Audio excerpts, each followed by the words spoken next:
بسم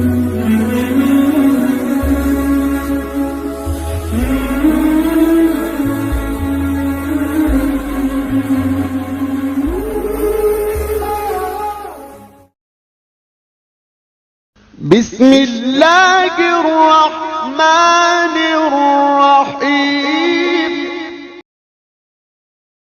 السلام علیکم ورحمۃ اللہ وبرکاتہ۔ نحمده ونصلی علی رسولہ الکریم، اما بعد فاعوذ باللہ من الشیطان الرجیم، بسم اللہ الرحمن الرحیم۔ قل ان صلاتی ونسکی ومحیای ومماتی للہ رب العالمین لا شریک لہ وبذلک امرت وانا اول المسلمین۔ وقال تبارک وتعالی لن ینال اللہ لحومها ولا دماؤها ولكن يناله التقوى منكم۔ وقال تبارک وتعالی فصل لربك وانحر۔ وقال أيضا ولكل أمة جعلنا منسكا ليذكروا اسم الله على ما رزقهم من بهيمة الأنعام۔ وقال النبي صلى الله عليه وسلم إن الله لا ينظر إلى صوركم ولا إلى لبوسكم ولكن الله ينظر إلى نياتكم۔ وقال أيضا ولكن الله ينظر إلى قلوبكم۔ وقال النبي صلى الله عليه وسلم من كان له سعة فلم يضحي فلا يقربن مصلانا۔ وقال النبي صلى الله عليه وسلم سمنوا ضحاياكم فإنها على الصراط مطاياكم۔ عن عائشة رضی اللہ تعالی عنہ قالت قال رسول اللہ صلی اللہ علیہ وسلم ما عمل آدمی من عمل یوم النحر احب الى اللہ احراق الدم او کما قال علیہ الصلاة والتسلیم۔ اللہم صلی علی محمد فی اول وأوسط وآخر کلامنا صلی اللہ علیہ وسلم۔ اللہم صلی علی محمد عدد ما فی علم اللہ کی صلاة دائمة بدوام ملک اللہ۔ رب اشرح لی صدری ویسر لی امری واحلل عقدۃ من لسانی یفقہوا قولی۔ تمام تعریفیں اس پاک پروردگار عالم کے لیے جس نے ہجری کیلنڈر کے آخری اور پہلے مہینے کے اندر اللہ کے دین کے لیے، احکام خداوندی کے لیے اپنے آپ کی، اپنی ذات کی اور اپنے مالوں کی قربانی کا طریقہ اور سلیقہ امت کو دیا۔ درود و سلام و آقا مدنی سرکار دو عالم حضرت محمد الرسول اللہ صلی اللہ علیہ وسلم کی ذات پر، جن کے توسط سے اللہ تعالیٰ نے ہمیں ملت ابراہیمی علیہ السلام میں شامل فرما کر بقایات ابراہیم کا حکم و ارشاد فرمایا۔ حضرات گرامی قدر و امت مسلمہ کے نوجوانوں، پچھلے ہفتے آپ حضرات کے سامنے ملت ابراہیمی اور قربانی سے متعلق جو کنیکشن ہے، جو تعلق ہے، وہ بیان کیا گیا کہ ہم بندے ہیں اللہ کے، اور ہم ملت میں شمار ہوتے ہیں حضرت ابراہیم علیہ السلام کی، اور ہم امت ہیں حضرت محمد الرسول اللہ صلی اللہ علیہ وسلم کی ذات کی۔ تو نسبتوں سے اللہ تعالیٰ بہت کچھ نوازتے ہیں۔ تو نسبت ابراہیمی کی بنیاد پر اپنے حبیب کی آخری اور خیر امت کو 3 عبادتیں بقایات ابراہیم کے نام پر دی گئی، جن میں سے ایک ختنہ ہے، جس کو چھپا کر سیدھے سادے انداز میں کرنا چاہیے، لیکن امت نے ہر عمل کے اندر رسومات اور خرافات کو جوڑ دیا۔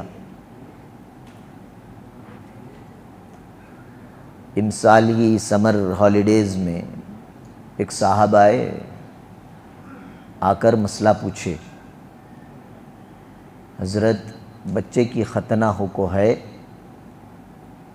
ختنے کا زخم سکے تک ہمارے امی بولے سو جورو مرد ملنا نہیں کرتے۔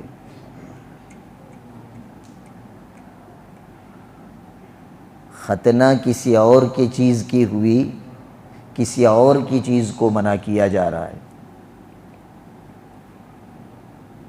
آج تک سمجھ میں نہیں آیا، بعض عورتوں کے مسئلے پتہ نہیں کہاں پاتال سے لے کر آتی ہیں۔ محرم کے 10 دن میں جورو مرد، ہم بستری نہیں کرنا، سفر کے 13 تیزی کے 13 دن میں بستر الگ،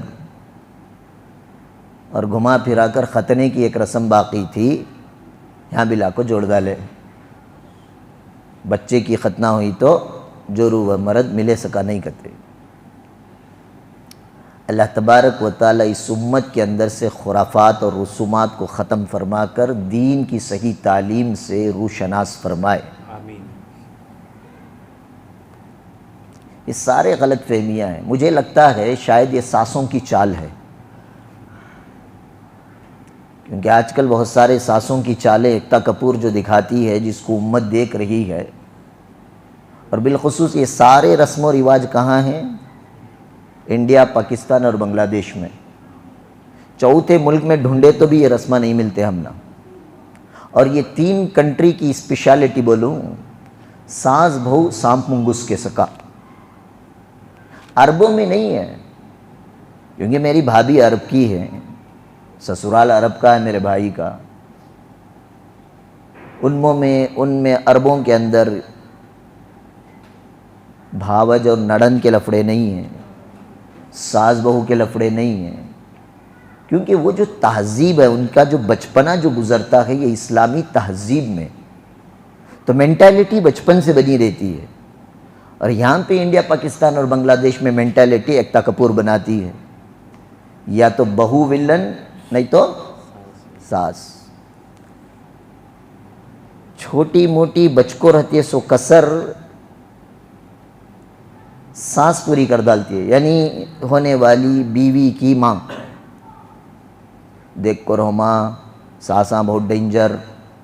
اب وہ بچی کو شروع سے ایسا سبق پڑھایا جاتا ہے، جلوے میں ودا ہوتے وقت آرس روتے نہیں، مجھے سمجھ میں کیا آتا ہے تو گھر چھوٹنے کا ڈر کم، سامنے بیٹھ کو رہتے نا ساس، اسے دیکھ دیکھ کو ہک ہک کو رونا آتا ہے، آہا ساری زندگی سے میں کیسا برداشت کروں۔ تو یہ ساساں کے کاٹوں میں سے ایک کاٹ لگتا ہے۔ محرم مانگا، اے نوشوں سے الگ رہو گے، ہضم نہیں ہوتا، میرا بچہ کمزور پڑ گا تو۔ سفر کا مہینہ آگا، بستر الگ، بچے کی ختنہ، بستر الگ۔ یا تو یہ ساسوں کی سازش ہے یا بہوؤں کی سازش ہے۔ اب یہ میں کہیں بول رہا ہوں تو ساساں غصہ نہیں ہونا کر کو۔ بہوؤں کی سازش کیا؟ سسرال والے زیادہ مئی کے جانے دیتے نہیں۔ محرم آگا، امی محرم آگا نا، ایک ساتھ رہنا نہیں کر کو بولتی، اماں کیا جاتی ہوں، سفر میں 10 دن اماں کیا، محرم سفر میں 13 دن، محرم میں 10 دن، ختنہ ہوگی تو 20 پو 1 دن کا پانی ڈالے تک۔ جبکہ میں آپ کو بتا دوں، حدیث پاک کا مفہوم ہے، آپ علیہ الصلوۃ نے ارشاد فرمایا، میاں بیوی کو شہوت ابھر آئی یعنی غلط خیالات آئے. اب شوہر نے غلط راستہ چھوڑ کر حلال بیوی کے پاس آ کر اگر وہ اپنی ضرورت پوری کرتا ہے تو علماء نے لکھا اسے عبادت کرنے کے برابر ثواب ملتا ہے. ایسی چیز کو لا کر ہم لوگ ٹانگ ڈالے ختنے میں. تو یہ جو ختنہ ہے یہ حضرت ابراہیم علیہ السلام کی سنت ہے. تھوڑی دیر سوچو بیٹھ کر ختنے کا رسم کرنے والے، کیا حضرت ابو بکر بھی ایسا گھوڑے پہ بیٹھ کو لال لنگی بن لگ گئی کہ سوچے تو چھمنا گلٹی فیل ہوتا ہے. اب اس میں رسومات خرافات پتہ نہیں کیا کیا لے آئی عورتیں. اس کو بقایات ابراہیم پر باقی ہی نہیں رکھا، جبکہ اس کا نام بقایات ابراہیم علیہ السلام کی وہ سنت جس کو اللہ نے باقی رکھا. آج باقی ہے وہ نہیں ہے.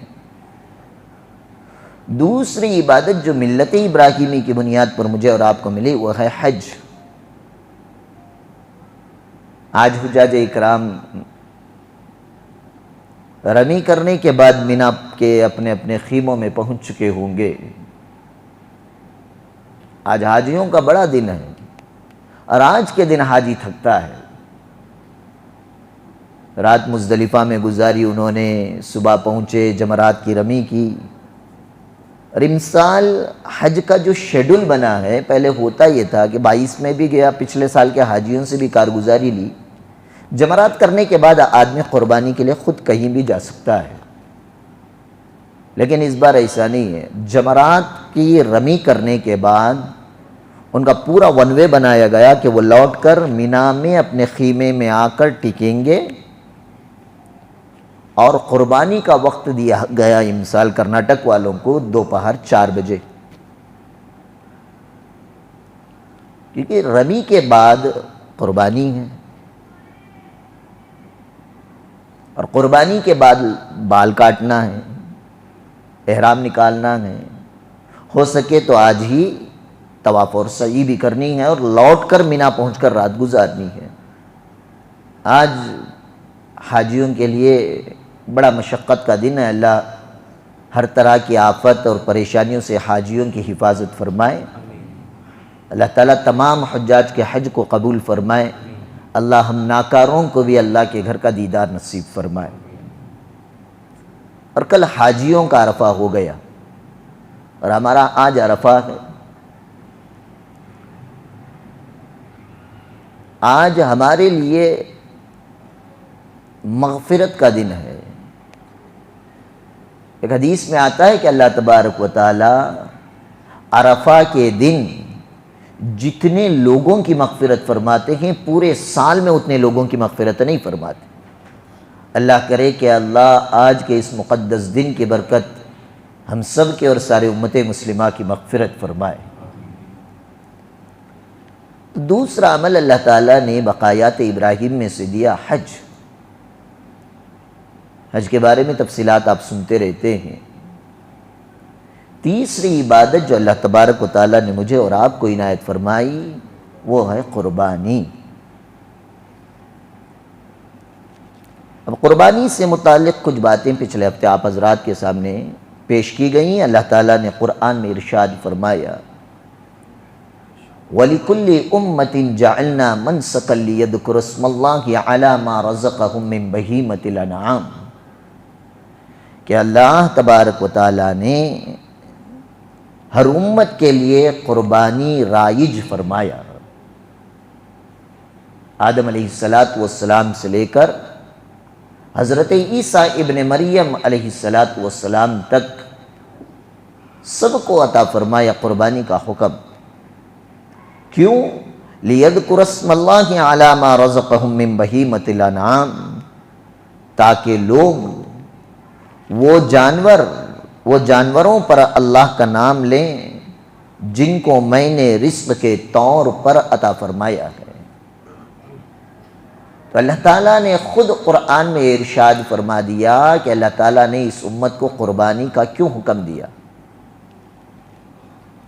اور قربانی کے بارے میں پچھلے ہفتے آپ حضرات کے سامنے امت اور ملت کے درمیان میں یہ بات گزری، قربانی کا تو حکم اللہ نے ہر امت کو عطا فرمایا، لیکن طریقہ سب کا الگ ہے۔ تو یہودیوں کو جو قربانی کا اللہ تعالیٰ نے حکم دیا، تو حضرت موسیٰ علیہ السلام اور بنی اسرائیل کے جتنے انبیاء، تقریباً 300 نبی بنی اسرائیل میں آئے، ہر ایک کو اللہ تعالیٰ نے قربانی کا حکم دیا۔ تو یہودیوں کی قربانی کا طریقہ یہ ہوتا تھا، اپنے جانور کو قربان کرنے کے بعد جانور کی کھال کو، چمڑے کو نکال کر کسی درخت پر لٹکا دیا جاتا، اور باقی جو گوشت بچتا اس کو کسی اونچی جگہ پر رکھ دیا جاتا، تاکہ آسمان سے کوئی آگ آتی اور آ کر اس گوشت کو جلا کر چلی جاتی تو وہ قربانی مقبول سمجھی جاتی تھی۔ اسی طرح انجیل کے اندر عیسائیوں کو جو اللہ تبارک و تعالیٰ نے حضرت عیسیٰ علیہ السلام کے ماننے والوں پر جو قربانی کا حکم دیا، اس کا بھی تذکرہ ملتا ہے۔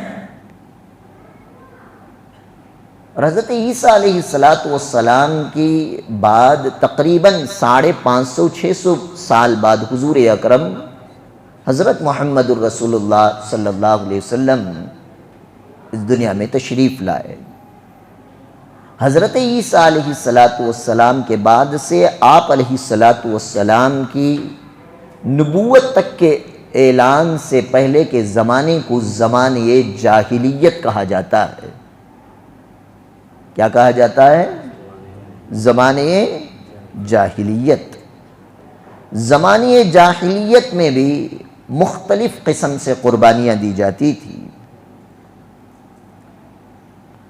اور اس میں بھی مشرکین عرب، جو عرب کے مشرک لوگ تھے، یہ بھی اپنے باطل خداؤں کے نام پر قربانی دیتے تھے۔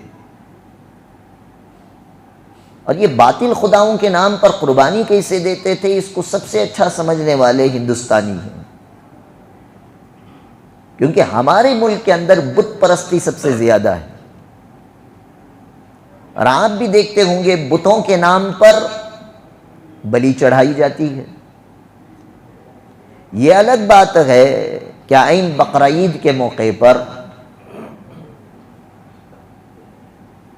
مسلم عصبیت رکھنے والے دشمن عناصر دماغ، کھلے الفاظ میں کہا جائے تو RSS، بھاجپا اور VHP کے افراد جو ہیں، اسلام پر اعتراض کرتے ہوئے قربانی کو روکنے کی کوشش کی جاتی ہے۔ سارا سال گاؤ ہتیا کے نام پر موب لنچنگ ہوتی ہے، اور جیسے قربانی آئی اعتراض شروع ہو جاتا ہے بکرے کی قربانی پر بھی، جبکہ ہم لوگوں کو یہ معلوم ہونا چاہیے ہندوستان کے اندر امپورٹ ایکسپورٹ کرنے والی بیف، گائے کے گوشت کی کمپنیاں، لائسنس جس کو ہندوستانی حکومت نے دیا ہے، 70 پر 2 سلاٹر ہاؤسز ہیں، اور پوری دنیا کے اندر سب سے زیادہ گوشت سپلائی کرنے والا پہلا ملک برازیل ہے، اور دوسرے نمبر پر ہندوستان آتا ہے۔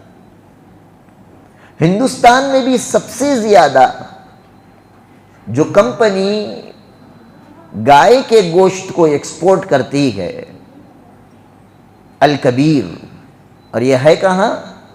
تلنگانہ کے علاقے میں، اور وہی تلنگانہ کے کتوں میں سے ایک کتا ہے ٹی راجا، جو ہمیشہ اسلام اور مسلمان حضور اکرم صلی اللہ علیہ وسلم کی ہدایات پر اعتراض کرتا ہے۔ اس کو اپنے صوبے کے اندر جو سلاٹر ہاؤس چل رہا ہے، جو غیر مسلم جس کا مالک ہے، اس کو وہ بند نہیں کرائیں گے۔ یہ ڈپلومیٹک باتیں کر کر ہر آئے ہوئے مسلمانوں کی خوشی اور عبادات اور قربانی کے موقع پر اسلام پر اعتراض کرتے ہوئے یہ غیروں کو خوش کرنے کی کوششیں کی جاتی ہیں۔ تو غرض یہ ہے مشرکین عرب بھی اپنے باطل خداؤں کے نام پر جانوروں کی قربانی کیا کرتے تھے. اسی طرح مشرکین عرب اپنے جو مرحومین جو مردے ہوتے تھے ان مردوں کو خوش کرنے کے لیے بھی جانوروں کی قربانی دیتے. کسی سے محبت ہے اس محبت کے اظہار کے لیے بھی قربانی دی جاتی. کوئی سفاکیت اور ظلم کو ڈھانے کے لیے بھی جانور ہی نہیں بلکہ انسانوں کا بھی قتل اور بلی دی جاتی تھی. لہذا بتوں کو خوش کرنے کے لیے جن جانوروں کی قربانی مشرکین عرب دیتے تھے وہ جس جانور کو قربان کرنا چاہتے اس کو لے جا کر بت کے سامنے باندھ دیا جاتا تھا اور اسے کھانے پینے کی کوئی چیز نہیں دی جاتی تھی. وہ جانور وہ بت کے سامنے پڑا پڑا بھوکا پیاسا تڑپ تڑپ کر مر جاتا اور مشرکین عرب یہ سوچتے تھے کہ ہم نے اپنے بھگوان کو راضی اور خوش کرنے کے لیے ایک جانور کو اس کے سامنے تڑپتا بلکتا چھوڑ کر ہم نے اپنے جانور کی قربانی دی. اسی طرح عرب کے اندر جو مادہ جانور بچے ڈالتی ان بچوں میں مادہ بچہ اگر پیدا ہو جاتا یعنی گائے یا اونٹنی کو جنم دیتی تو جو ماں گائے اور ماں اونٹنی جو ہوتی تھی اس کو یہ آزاد چھوڑ دیا کرتے تھے یہ کہہ کر کہ یہ بھگوان کے نام پر ہے، یہ لات کے نام پر، یہ منات کے نام پر، یہ عزا کے نام پر، یہ ان کے بت تھے، ان بتوں کے نام پر جانور چھوڑ دیا کرتے تھے. تو اللہ تبارک و تعالیٰ نے اس طرح کے باطل عقیدوں کے ہر طرح کے جانور کی قربانی کو ختم کر کر حضور اکرم صلی اللہ علیہ وسلم کو صرف اللہ تعالیٰ کو راضی اور خوش کرنے والی قربانی کا حکم دیا.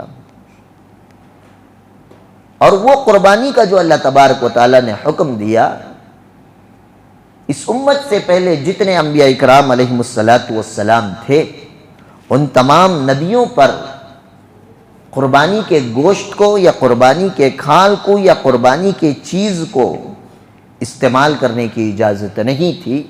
اللہ تبارک و تعالیٰ نے اس امت کو قربانی کے گوشت کو بھی حلال قرار دیا، قربانی کے کھال کو بھی حلال قرار دیا اور اسی کے ساتھ ساتھ حکم دیا اس امت کو کہ ان صلاتی و نسکی و محیای و مماتی للہ رب العالمین. اے نبی صلی اللہ علیہ وسلم آپ اپنی امت کو حکم دے دیں کہ میری نماز، میری قربانی، میرا جینا، میرا مرنا یہ سارے کا سارا عالم کو پالنے والے رب کے لیے ہے. اللہ نے جانور کی قربانی کا حکم دے کر ہم پر احسان کیا. اگر اللہ تبارک و تعالیٰ جس طرح حضرت ابراہیم علیہ السلام کو حضرت اسماعیل اپنے نور نظر لخت جگر کی قربانی کا حکم دیا اس طرح اگر ہمیں اپنی اولادوں کو اللہ کے نام پر قربانی کا حکم دے دیتا تو آپ اندازہ لگائیں کیا ہم قربانی دے سکتے تھے. اسی طرح اللہ تعالیٰ نے قرآن میں ارشاد فرمایا لن ینال اللہ لحومها ولا دماؤها ولکن ینالہ التقوی منکم. کہ آپ جس جانور کی قربانی دیتے ہیں اس جانور کا نہ خون ہم تک پہنچتا ہے، اس جانور کا نہ گوشت ہم تک پہنچتا ہے، لیکن تم کس نیت سے یہ قربانی دے رہے ہو، تمہارے دلوں کے اندر کیا چھپا ہوا ہے وہ تقوی اللہ تبارک و تعالیٰ تک پہنچتا ہے. تو معلوم یہ ہوا قربانی دینی ہے لیکن خلوص نیت کے ساتھ، دکھاوے کے لیے نہیں، نام و نمود کے لیے نہیں اور ریاکاری کے لیے نہیں. اس لیے کہ جیسے ہی ہماری ریاست کے اندر حکومت کی تبدیلی آئی مسلمان بڑے پہلوان ہو گئے، اپنے جانوروں کو لے کر گلی کوچوں نکڑوں پر گھومنے پھرنے لگے. نتیجتاً آپ نے 4 دن پہلے آپ نے گوری پالیہ کے علاقے میں سنا ہوگا، دن دہاڑے آئے اور کاؤنسلر کی گلی سے ہی 4 گایوں کو پکڑ کر گاؤ کشی کے خلاف مہم چلاتے ہوئے جانور بھی ضبط کیے اور 7 لاکھ روپے کا جرمانہ بھی لگایا۔ جب ہم اللہ اور اس کے رسول کی نافرمانی کرتے ہیں تو اللہ تبارک و تعالیٰ اپنے کتوں میں سے کچھ کتوں کو امت کو سدھارنے کے لیے مسلط فرما دیتے ہیں۔ یہی یہ خاکی کتے ہیں جو مجھے اور آپ کو اپنی نیتیں درست کرنے کے لیے اللہ تبارک و تعالیٰ نے مسلط فرمایا ہے۔ اور اس سے پہلے آپ نے سنا ہوگا شامنہ گارڈن کے اندر 15 گایوں کا مسئلہ۔ یہ سارے جو خرافات آ رکھے ہیں، بھائی میں اور آپ اللہ کو راضی کرنے کے لیے قربانی دے رکھے ہیں، تو ہم اپنے بند کمروں کے اندر، ہم اپنے بند گھروں کے اندر، ہم اپنے سلاٹر ہاؤسز کے اندر جا کر قربانی دیں تو کسی حکومتی کتے کے سامنے ہمیں ہاتھ پیر جوڑنے کی نوبت اور ضرورت نہیں پڑتی ہے۔ تو اللہ تعالیٰ نے صاف ارشاد فرمایا، تم جس جانور کی قربانی دیتے ہو نہ اس کا گوشت ہم تک پہنچتا ہے، نہ خون ہم تک پہنچتا ہے، تمہاری دل کی نیتیں اور تقوی ہم تک پہنچتا ہے۔ اپنی نیتوں کو صاف کرتے ہوئے تقوی کے ساتھ، اخلاص کے ساتھ، للہیت کے ساتھ جو اللہ کو راضی اور خوش کرنے کے لیے جو آدمی قربانی دیتا ہے، وہ قربانی پر اللہ تبارک و تعالی قربانی کا اجر اور ثواب عنایت فرماتے ہیں۔ اسی کی تشریح کرتے ہوئے حضرت محمد الرسول اللہ صلی اللہ علیہ وسلم نے حدیث پاک میں ارشاد فرمایا، ان اللہ لا ينظر الى صورکم ولا الى لبوسکم، اللہ تبارک و تعالی آپ کی شکل و صورتوں کو نہیں دیکھتے، آپ کے لباسوں کو نہیں دیکھتے، ولیکن اللہ ينظر الى نیاتکم، اللہ تبارک و تعالی تمہارے دلوں کے اندر موجود نیتوں پر اللہ تبارک و تعالیٰ کے فیصلے ہوتے ہیں۔ تو جانور کی قربانی جب دی جا رہی ہو، یہ کس کا حکم ہے؟ اللہ کا حکم ہے۔ کس کا طریقہ ہے؟ حضرت ابراہیم علیہ السلام کا طریقہ ہے۔ کس طرح کرنا ہے؟ جس طرح حضور اکرم صلی اللہ علیہ وسلم نے فرمایا کہ اس طرح کرنا ہے، اسی طریقے سے، اسی اخلاص اور للہیت اور تقوی کے ساتھ اگر کوئی آدمی قربانی کرتا ہے، اس نے اللہ کے حکم کو پورا کیا، حضرت ابراہیم علیہ السلام کی ملت میں ہونے کے بقایات پر عمل کیا، جناب محمد الرسول اللہ صلی اللہ علیہ وسلم کے پاکیزہ طریقے کے مطابق اس نے قربانی کی۔ تیسری جگہ اللہ تعالیٰ نے ارشاد فرمایا، فَصَلِّ لِرَبِّكَ، تم اپنے رب کے لیے نماز پڑھو، وَانْحَرْ، اور قربانی کس کے لیے کرو؟ اللہ کے لیے۔ فَصَلِّ لِرَبِّكَ، اللہ نے ربک کا لفظ استعمال فرما کر بتایا، جس طرح تم نماز اللہ کو راضی کرنے کے لیے پڑھتے ہو، اسی طرح قربانی بھی اللہ کو راضی کرنے کے لیے پڑھنا پڑے گا۔ اگر لوگوں کو دکھاوے کے لیے کوئی آدمی نماز پڑھتا ہے، اللہ تعالیٰ نے اس پر ہلاکت کی اور خسران اور بربادی کے ارشادات قرآن میں فرمایا، فَوَيْلٌ لِّلْمُصَلِّينَ، وہ آدمی ہلاک اور برباد ہو جائے وہ نمازی کون؟ الذین هم عن صلاتهم ساہون، جو نمازوں کو بھول کر چھوڑ دیتے ہیں۔ اور اس کے بعد فرمایا الذین هم یراؤون، جو لوگوں کے دکھاوے کے لیے نماز پڑھتے ہیں۔ ایسی نمازیوں پر اللہ تبارک و تعالی نے ہلاکت اور بربادی کا فیصلہ فرمایا ہے۔ اب وہی چیز یہاں پر بھی، جو آدمی قربانی لوگوں کے دکھاوے کے لیے کرتا ہے، قربانی کا بکرا لے آیا، اتنا اونچا لمبا چوڑا، نہلا دھلا کر، گلے میں اس کے ہار پہنا کر، ساری گلی کے اندر ہم چکر کاٹ رہے ہیں، حاجی صاحب کتنے کا لیا؟ 3.5 لاکھ کا، 4 لاکھ کا۔ یہ شان و شوکت ریاکاری کے لیے جو قربانیاں دی جاتی ہیں، یاد رکھیں انہیں اس قربانی پر کوئی اجر اور ثواب نہیں ملے گا۔ تمہیں دکھانے کے لیے، لوگوں کی داد اور تحسین اور تعریف پانے کے لیے تم نے یہ قربانی کی ہے، اللہ تبارک و تعالیٰ کہہ دیں گے کہ دنیا کے اندر تمہیں جو چاہیے تھا ریاکاری، دکھاوا، داد و تحسین، وہ تمہیں دنیا میں مل چکی ہے۔ آخرت میں ایسی قربانیوں پر کوئی بدلہ نہیں دیا جاتا، بلکہ علماء نے فرمایا 3-4 لاکھ کا ایک جانور دینے سے بہتر ہے 50-50 لاکھ کے، 50-50 ہزار کے، وہ 3-4 لاکھ میں جتنے جانور آتے ہیں اتنے زائد جانوروں کی قربانی دی جائے۔ اس لیے کہ حضرت عائشہ رضی اللہ تعالیٰ عنہ حدیث پاک میں ارشاد فرماتی ہے، جناب محمد الرسول اللہ صلی اللہ علیہ وسلم نے ارشاد فرمایا، ما من عمل آدمی من عمل یوم النحر احراق الدم احب الی اللہ احراق الدم۔ حضرت عائشہ رضی اللہ تعالیٰ عنہ فرماتی ہیں، حضور اکرم صلی اللہ علیہ وسلم نے ارشاد فرمایا، قربانی کے دنوں میں سب سے زیادہ اللہ تبارک و تعالیٰ کو اگر کوئی عمل بہت زیادہ پسند ہے، تو فرمایا وہ ہے جانوروں کے قربانی کا خون بہانا، اور جتنے جانوروں کا خون بہایا جائے گا اللہ تبارک و تعالیٰ کو وہ اتنا کی عمل زیادہ پسندیدہ ہوگا۔ اس لیے ہم جہاں پر قربانی کر رہے ہوں، قربانی کے ساتھ ساتھ ہمیں اخلاص للہ کی یہ بھی اپنے اندر پیدا کرنا ہے کہ یہ قربانی خالص اللہ تبارک و تعالیٰ کے لیے ہے، اس کے علاوہ کسی اور کے لیے نہیں، خلوص کے ساتھ قربانی دینا ہے۔ اور اللہ کے نبی حضرت محمد الرسول اللہ صلی اللہ علیہ وسلم نے ارشاد فرمایا کہ قربانی کا جانور کیسا ہو، سمنوا ضحایاکم فإنہا علی الصراط مطایاکم، کہ تمہارا قربانی کا جانور بڑا موٹا تگڑا تازہ ہو، کیوں؟ اس لیے کہ یہ تمہاری پلسرات پر سواری کے کام آنے والا ہے۔ اسی طرح ایک اور حدیث پاک میں جناب محمد الرسول اللہ صلی اللہ علیہ وسلم نے ارشاد فرمایا من کان لہ سعۃ، بھی حدیث میں آتا ہے مو وجد لہ سعۃ بھی آتا ہے، یعنی جس آدمی کو اللہ تبارک و تعالیٰ نے یہ طاقت دی، اتنا مال دیا، صاحب نصاب بنایا، اسے اتنا کیپبل بنایا کہ وہ آدمی قربانی کرنے کی طاقت اور بساط اور حیثیت اپنے اندر رکھتا ہے، فلم یضحی، اس کے باوجود اگر وہ اپنے آپ کو قربانی کے عمل سے روکے رکھتا ہے، قربانی نہیں دیتا ہے، اللہ کے نبی نے بڑی ناراضگی کے ساتھ اظہار فرمایا فلا یقربن مصلانا، ایسا آدمی طاقت ہونے کے باوجود اگر قربانی نہیں کرتا ہے تو اسے ہمارے عیدگاہوں کے پاس آنے کی ضرورت نہیں ہے۔ تب یہ پتا چلا قربانی کی اہمیت اللہ تبارک و تعالیٰ نے اس امت کو ملت ابراہیمی کی بنیاد پر کس قدر بیان فرمائی ہے، اور جناب محمد الرسول اللہ صلی اللہ علیہ وسلم نے بتایا بھی اور ساتھ ہی ساتھ عمل کر کے امت کو بتایا۔ جبکہ آپ سارے نبی کی سیرت کا مطالعہ کر لیں، میرا اور آپ کا نبی حضرت محمد الرسول اللہ صلی اللہ علیہ وسلم اپنی ساری زندگی فقیرانہ زندگی گزاری۔ میں بھی فقیر ہوں، میرا آقا بھی فقیر تھا، لیکن ان کی فقیری اور میرے فقیری میں فرق یہ فرق ہے حضور اکرم صلی اللہ علیہ وسلم بائی چوائس فقیر تھے، میں اور آپ بائی چانس فقیر ہیں۔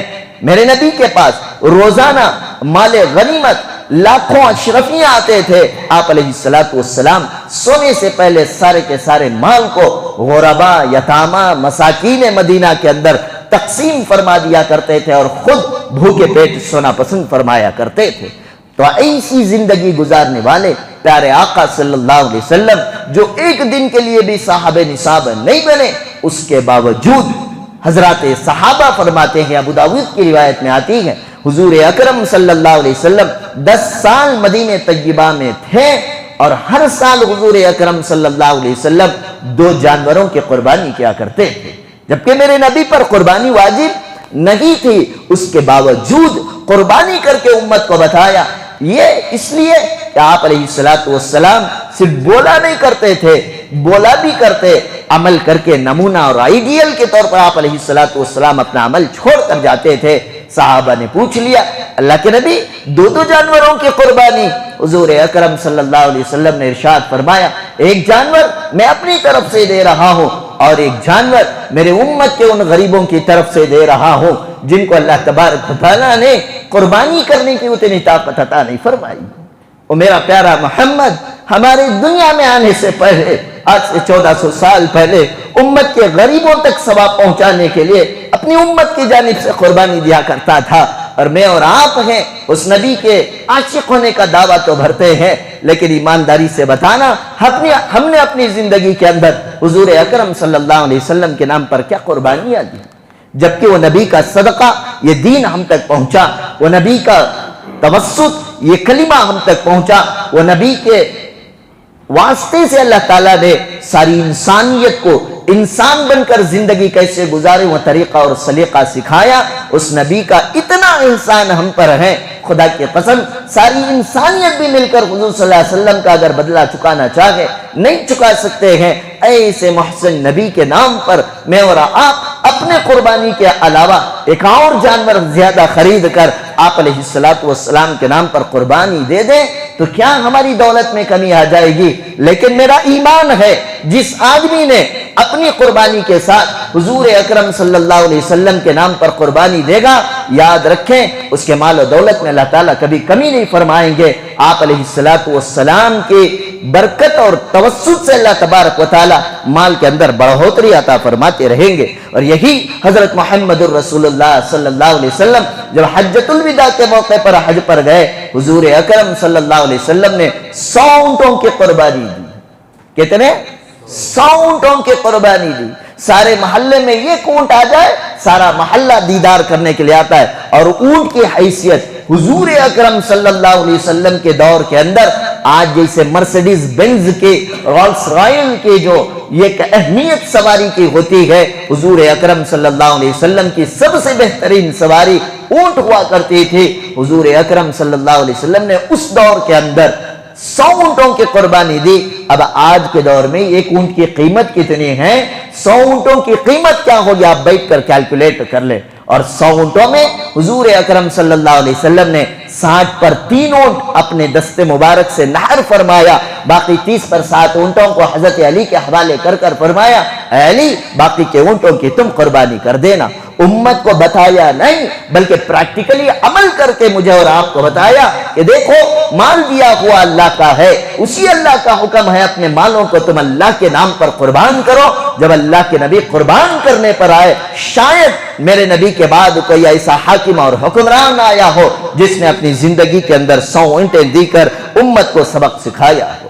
تو غرض خلاصہ یہ ہے، قرآن میں، حدیث میں، اجماع صحابہ میں، آپ علیہ السلام کی زندگی کے اندر ہمیں کھلے الفاظ کے اندر قربانی کا حکم ملتا ہے۔ اسی طرح حضور اکرم صلی اللہ علیہ وسلم نے حضرت علی کرم اللہ وجہہ کو بلا کر فرمایا، اے علی میرے دنیا سے چلے جانے کے بعد بھی تم میرے نام سے قربانی دیا کرو۔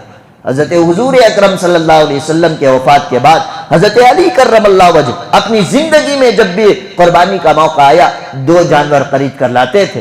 صحابہ نے پوچھا، علی 2 جانور کی کیوں قربانی دیتے ہو جبکہ تم اپنے گھر میں تم ایک ہی صاحب نصاب ہو، تمہارے ایک کے نام پر قربانی دے تو کافی ہے۔ فرمایا اوصانی رسول اللہ صلی اللہ علیہ وسلم، اللہ کے نبی صلی اللہ علیہ وسلم نے مجھے وصیت فرمائی ہے، اے علی میرے چلے جانے کے بعد جب تک تم زندہ رہو میرے نام سے بھی قربانی دیا کرو۔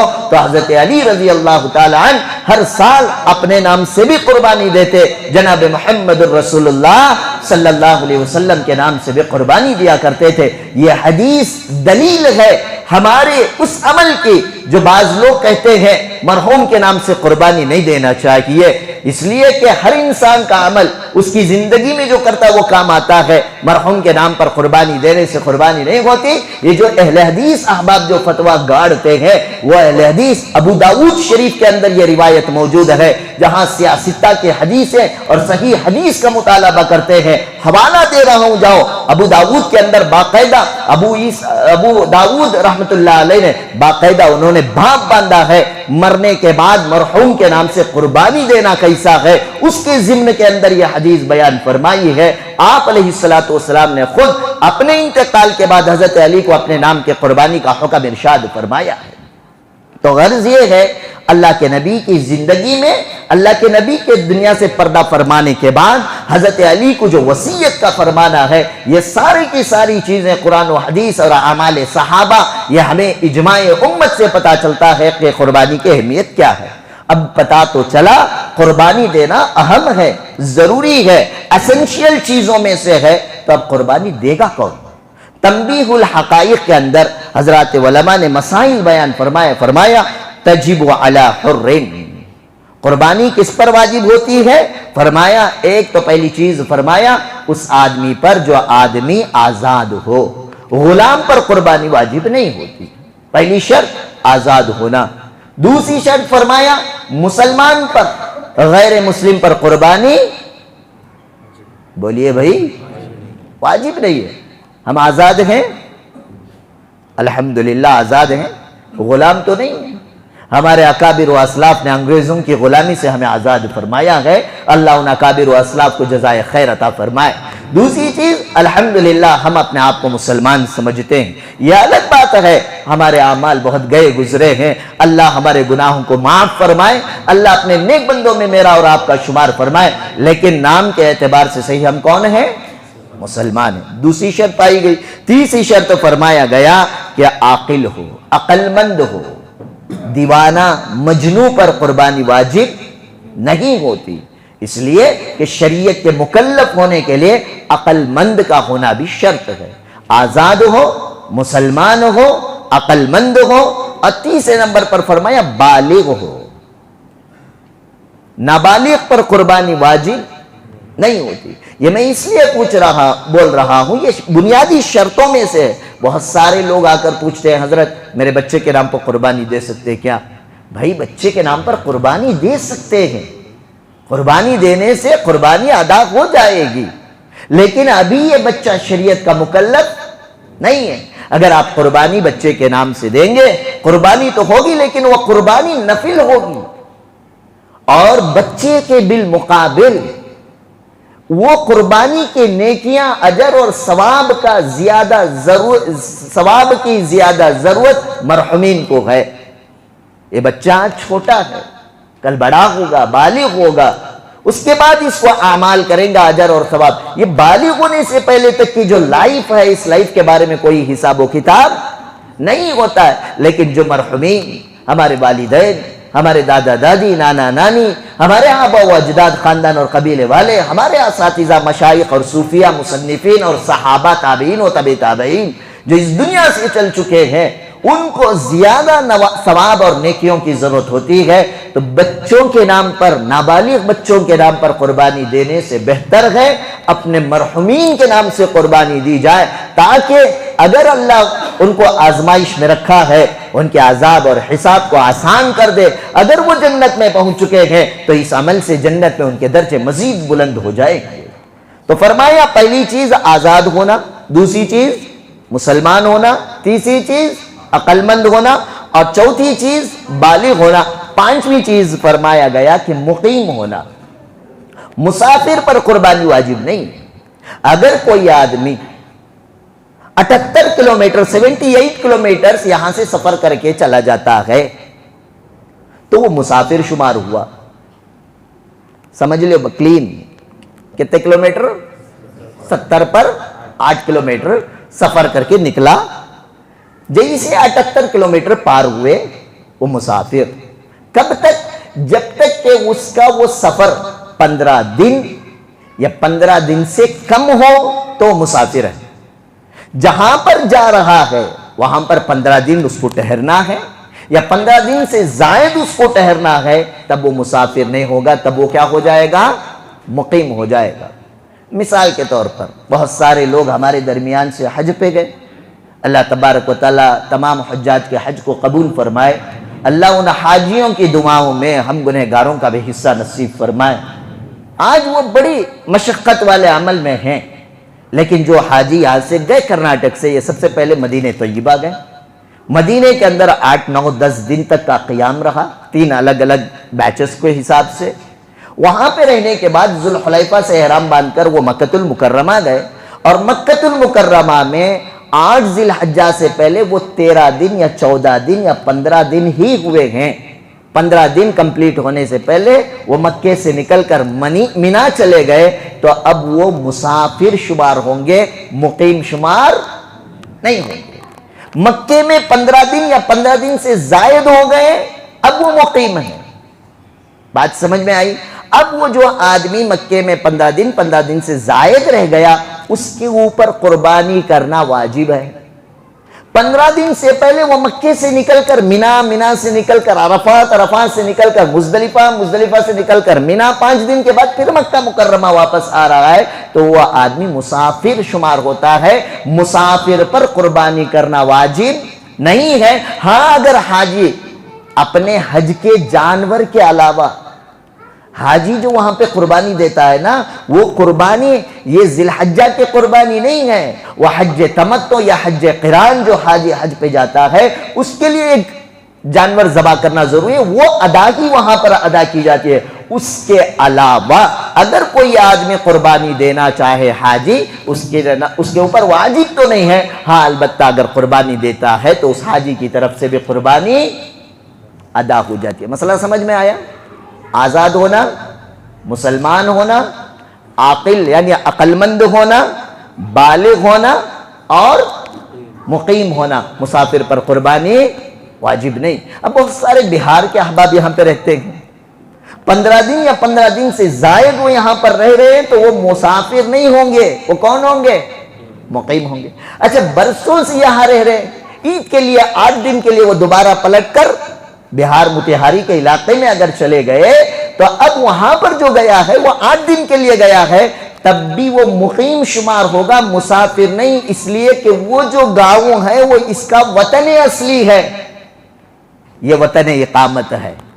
وطن اصلی 2 دن کے لیے بھی اگر آپ اپنے خاص گاؤں کو جائیں گے تب بھی آپ مقیم ہی رہیں گے، مسافر نہیں رہیں گے۔